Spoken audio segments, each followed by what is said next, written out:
Halo semua, kembali lagi di channel Naik Level. Pada video kali ini saya akan membahas ulang saham Saratoga Investama Sedaya yang sudah pernah saya bahas setahun yang lalu ya, 14 Maret 2023. Per hari ini 19 Maret 2023 harganya di 1450. Nanti kita akan update di video ini kinerja harga sahamnya sejak IPO, kemudian kinerja harga sahamnya 10 tahun terakhir. Untuk fundamentalnya kita akan update lagi profil company, kinerja perusahaan, valuasi, dividen, dan kesehatan finansialnya. Kemudian untuk seasonality kita akan cek 10 tahun belakangan itu harga sahamnya terkonsentrasi naik dan turun di bulan apa saja. Kemudian secara bandaramologi kita cek struktur sahamnya seperti apa, peran investor asing di pergerakan saham ini, kepemilikan retail, perpindahan struktur sahamnya setahun terakhir dan di bulan Maret ini. Kemudian untuk technical kita akan bahas atau review pola technical yang saya bahas di video saya sebelumnya, apakah sesuai atau tidak. Kemudian yang kedua nanti kita akan membahas pola technical saham saat ini dan kedepannya akan seperti apa. Oke, Saratoga ini listing di bursa tahun 2013 dengan IPO price-nya 5.500 ya. Pernah stock split 1:5 tahun 2021. Jadi kalau teman-teman beli sejak IPO dan tidak diapa-apain, sahamnya itu sedang floating profit 31,8%, tidak termasuk dividen. Nah, untuk kinerja harga sahamnya kalau kita lihat ya, secara jangka panjang ini naik teman-teman ya, 3 tahun sampai 10 tahun ini sedang floating profit. Namun kalau kita lihat 1 tahun belakangan ini sedang floating minus terus. Jadi teman-teman yang beli saham ini di 1 tahun belakangan ya mungkin sedang floating minus ya saat ini ya. Untuk di tahun 2024 sendiri year to date itu sudah minus 11,59%. Harga tertingginya setahun terakhir pernah di 2090, terendahnya di 1405. Jadi kalau kita lihat ya harganya setahun terakhir ini sedang ada di rata kiri ya. Nah, sedang ada di range paling bawahnya nih selama setahun terakhir. Jadi sedang floating minus. Oke, ini websitenya teman-teman ya. Kalau misalnya pengen ngerti lebih detail, dia bidang usahanya aktivitas perusahaan holding ya atau perusahaan investasi. Nah ini ya gambaran umumnya, dia berdiri tahun 97, kemudian NAB per bulan Maret 2023 itu 57 triliun dan per kemarin tanggal 18 Maret 2024 itu NAB-nya 46,2 triliun. Jadi dalam setahun terakhir itu NAB-nya turun kira-kira 11 triliun teman-teman ya.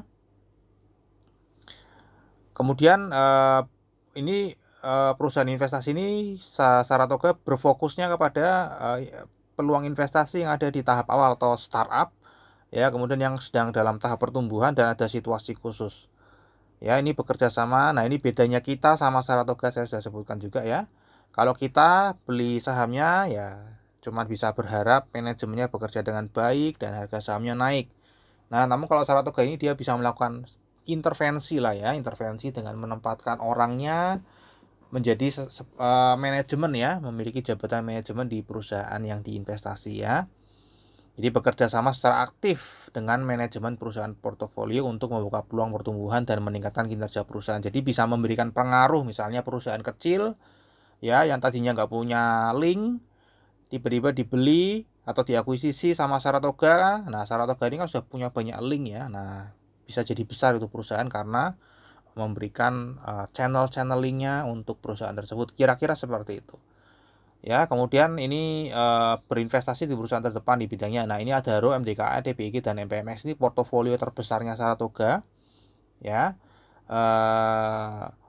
dari Adaro, MDKA, dan TBG ini memiliki kontribusi kira-kira 85% dari portofolionya teman-teman ya. Jadi cukup besar ya Adaro, MDKA, dan TBG. Nah, kemudian struktur kepemilikan sahamnya ini dimiliki oleh Pak Edwin Suryajaya, ada Pak Sandiaga Uno juga, ada PT Unitrust Pertama. Nah, PT Unitrust Pertama ini juga 50% sahamnya dimiliki oleh Pak Edwin Suryajaya. Ya, pengendalinya adalah Pak Edwin Suryajaya.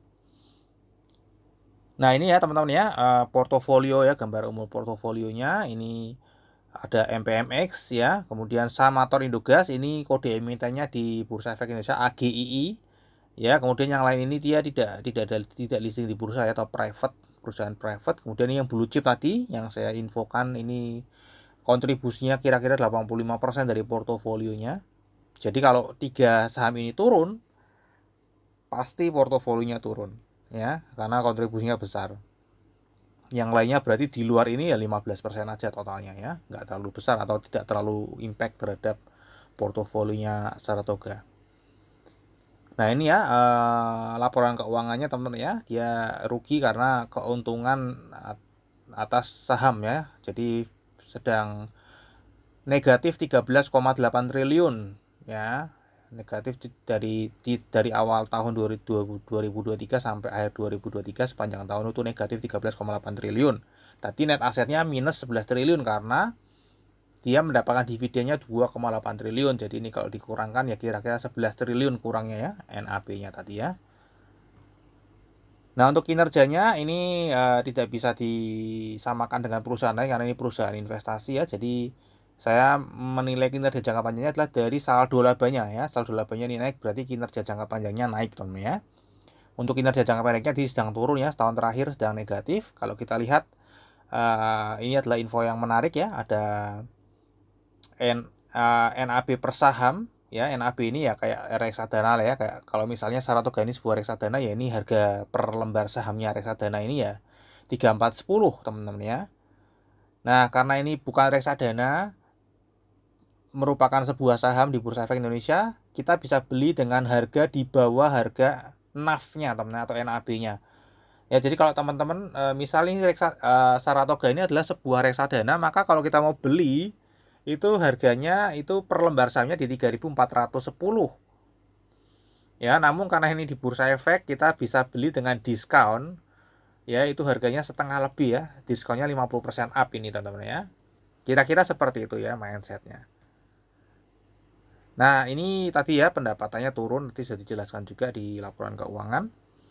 Nah kemudian valuasi sahamnya kalau kita lihat ini PBV-nya terendah kedua sejak COVID ya. COVID ini pernah di 0,3 ya, sekarang di 0,4, namun dibanding tahun-tahun lainnya ini adalah yang terendah, rata-ratanya 0,63.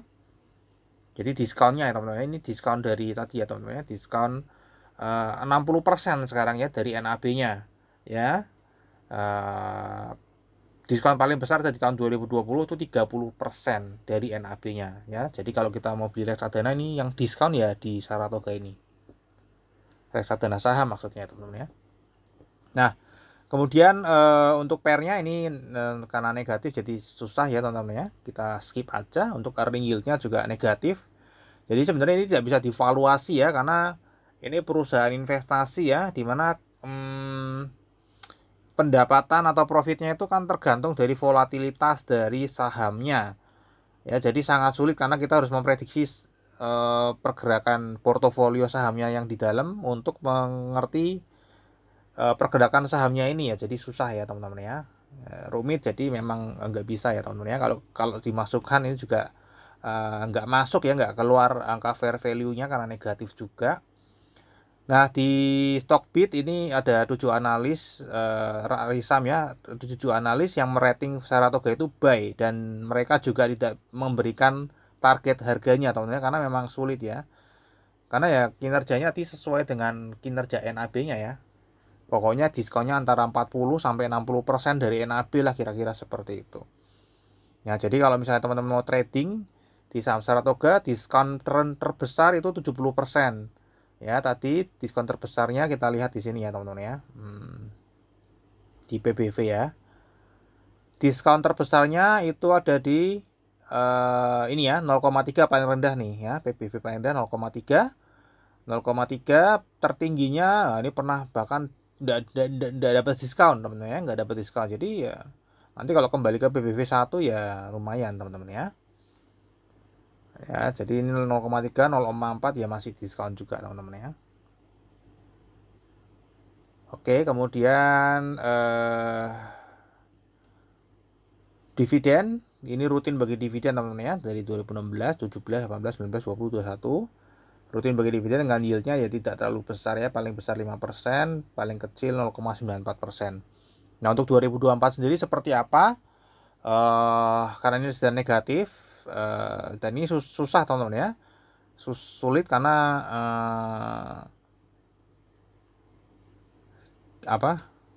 karena ini perusahaan investasi ya, floating ya. Jadi saya memberikan prediksinya berdasarkan cashnya aja. Karena tadi kita lihat di laporan keuangannya dia mendapatkan dividen 2,8 triliun, namun sisa cashnya cuma tinggal 665 miliar, sisanya sudah diinvestasikan, ya. Nah, jadi kemungkinan akan bagi dividennya ya nggak jauh-jauh dari ini ya, 665 miliar rupiah ini kalau dirupiahkan, kalau dibagi per lembar sahamnya, kira-kira per lembar sahamnya 49,5 per lembar saham. Ya, jadi saya estimasi ya mungkin baginya 20-an lah ya, 20 atau 22 gitu ya. Per lembar saham dengan harga saat ini ya yieldnya 1,4%. Kira-kira seperti itu ya. Karena ini floating ya, karena floating kan susah ya, kan mereka rutin bagi dividen. Jadi prediksi saya dia akan tetap bagi dividen sesuai dengan kas yang ada ya. Tadi kas per lembar sahamnya 49,5, jadi ya mungkin baginya 20 gitu ya kira-kira. Karena yang lain sudah diinvestasikan. Oke, untuk kesehatan finansialnya ya ini sangat sehat sekali. Karena apa? Karena ya saham itu kan aset yang liquid teman-teman, bisa dijual, bisa diuangkan T+2 ya. Untuk debt to equity ratio-nya ini juga tidak ada hutang, jadi bagus, sangat sehat. Nah, untuk seasonality kita lihat ya, saham ini terkonsentrasi naik dan turun. Biasanya naiknya di atas 60% itu di bulan Desember. Dan memang di Januari, Februari, Maret ini terkonsentrasinya lebih banyak turunnya daripada naiknya teman-teman ya. Apalagi Januari itu biasanya turun ya. Pernah sekali naik langsung 45% ya, ini 2021 waktu naik lagi tinggi-tingginya teman-teman ya. Karena mereka kan megangnya komoditas ya, Adaro, MTKA. Ya, sama tadi TBIG ya. Kalau TBIG dia menara telekomunikasi. Ya, jadi ada dua yang besar itu di komoditas, dan 2021 komoditas kan meledak ya, jadi ini naik. Ya. Oke, kemudian untuk bandarmologinya ini tadi sudah dibahas sebentar di awal ya. Pemilikannya Edwin Suryajaya, Pak Edwin, kemudian Unitrust, Pak Sandiaga. Ini ada beberapa komisaris dan direksi. Ya, ada saham treasury juga, kemudian masyarakatnya 1,4 miliar. Peran investor asing di saham ini tidak terlalu besar ya. Nah, kalau kita lihat Februari sempat beli ya, Maret ini buang beli tipis, dan kalau kita lihat hari ini harganya turun. Itu investor asing ada yang buang barang cukup besar ya, 9,87 juta lembar saham ya, dan ini memang menggerakkan harga saham, dia pakainya hajar kiri. Untuk kepemilikan retail sendiri ini saya tidak pisahkan ya, Pak Edwin dan Pak Sandiaga itu masih masuk di sini. Ya, kita lihat ya jumlah ordernya berkurang terus setahun terakhir, dan MN1 jumlah lembar saham ya setahun terakhir justru malah bertambah ya. Nah, untuk MN1 ini malah berkurang ya, berkurang. Rata-ratanya bertambah semua teman-teman ya. MN1 ini meskipun jumlah lembar sahamnya berkurang, namun rata-ratanya bertambah. Berarti memang ada pemegang saham existing yang membeli sahamnya lebih besar daripada yang keluar. Ya, dan itu adalah pengendalinya sendiri, yaitu Pak Edwin Suryajaya, di mana beliau aktif membeli saham Saratoga ini sejak November 2022 ya, 2023 November, bahkan di bulan Maret 2024 ini juga aktif ya, dari tanggal 5, 7, 8, 13, 14, 15 ini dia membeli lagi ya saham Saratoga. Ya, nah kalau misalnya tadi saya hitung ya, kalau saya take out di bulan Februari saja, ya ini kan rata-ratanya 474 terlalu besar ya. Sebenarnya nggak sebesar itu. Kalau saya take out kepemilikannya Pak Edwin dan Pak Sandiaga Uno, itu sebenarnya kepemilikan retail per orangnya hanya 33,7 juta aja. Ya, jadi nggak begitu besar, cuma 33,7 juta aja per orangnya. Oke, kemudian kita cek ya perpindahan suku sahamnya setahun terakhir ya. Ini sedang terlihat sedang distribusi, dan di sini sudah mulai tertahan ya sejak September nih ya, mulai tertahan di sini ya. Namun overall masih terlihat distribusi. Kita lihat di sini juga broker YU buang cukup besar ya. Dan di November ini Pak Edwin kan sudah mulai beli ya teman-teman ya. Di November sini Pak Edwin sudah mulai membeli tadi ya. 2023 dari bulan Juni malah ya, ini November 2022 ya, bulan Juni ya, dari bulan Juni di sini ya. Nah, Mei Juni nih pas dividen, begitu Pak Edwin masuk ya, harga sahamnya berhenti turun dan mulai flat teman-teman ya. Pak Edwin itu mengumpulkan pakai broker Excel teman-teman ya, pakai broker Excel. Ya, setahun terakhir ada broker Excel beli 28,9 miliar. Pak Edwin sendiri di sini berkontribusi kurang lebih ya, kurang lebihnya 19,4 miliar kurang lebih ya. Saya nggak mungkin tahu harga pastinya dia beli ya. Kira-kira 19,4 miliar ya, atau mungkin bisa lebih karena harganya naik dan turun. Kemudian kalau kita cek secara detail ya, lokal ID-nya bertambah. Setahun terakhir bertambah 383 lembar saham. Pak Edwin sendiri membelinya setahun terakhir dari Februari ke Februari 2024 itu nggak terlalu banyak ya, kisaran 3%-an aja teman-teman ya, jadi nggak terlalu impact. Jadi sebenarnya ada investor retail lokal besar lainnya yang masuk selain Pak Edwin ya, ada yang besar lainnya tapi tidak tercatat ya. Nah, reksadana lokal ini setahun terakhir beli barangnya bertambah. Siapa yang buang? Yang buang paling besar itu adalah lokal CP. Ya, ini buang barang. Kemudian kalau kita cek yang menarik ini investor asing ya, buang 1% setahun ya. Kalau kita lihat ini foundation asing menghabiskan barangnya sudah 0. Sekuritas mungkin juga akan menghabiskan barangnya. Ya, reksadana asing juga mungkin akan menghabiskan barangnya. Kita lihat ya, dia turun terus ya, rajin distribusi dia. Ya, dana pensiun asing juga ini buang barang. Jadi investor asing malah lagi banyak buang barang ya. Yang beli adalah nggak terlalu signifikan ya. Yang membeli signifikan ini adalah ya lokal ID tadi Pak Edwin sendiri ya, dan nggak tahu siapa. Yang jelas bukan investor retail lokal yang kecil ya. Ini pasti pemain besar karena tadi rata-ratanya naik. Ya, jadi reksadana ini juga membeli juga secara rutin teman-teman ya. Nah, untuk Januari ke Februari kita lihat lokal ID sudah mulai buang barang, sudah mulai jualan ya, Januari ke Februari. Meskipun tadi rata-ratanya naik ya, jadi ada yang exit juga ya. Kalau kita lihat tadi secara jumlah investor retail kan memang berkurang ya. Kemudian kalau kita lihat reksadana masih buang barang ya, jadi mungkin akan menghabiskan barangnya ya. Kemudian kita cek ya pola untuk yang month to date atau bulan Maret ini. Kita lihat di sini masih turun ya, masih big distribution.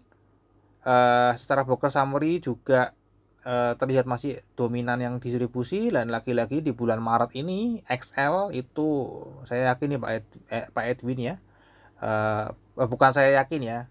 Datanya memang mengatakan ini adalah Pak Edwin membeli saham menggunakan XL. Ya, saya sudah hitung per bulan Maret ini dia dari 15,2 miliar itu dia estimasi saya sekitar 7,3 miliarnya adalah Pak Edwin. Ya, jadi hampir separuhnya itu Pak Edwin yang membeli. Nah, untuk review analisa teknikal di video saya yang sebelumnya, waktu itu kelihatan sedang downtrend dan waktu itu sedang distribusi juga, turun ke 1800 ya, naik ke 2140, turun ke 1800. Kita update ya, ini waktu itu di sini ya. Nah, dia turun, kemudian dia naik nggak sampai ke 2140, namun turun lagi ke 1800 ya. Nah, ini malah bablas turun ke sampai 1520.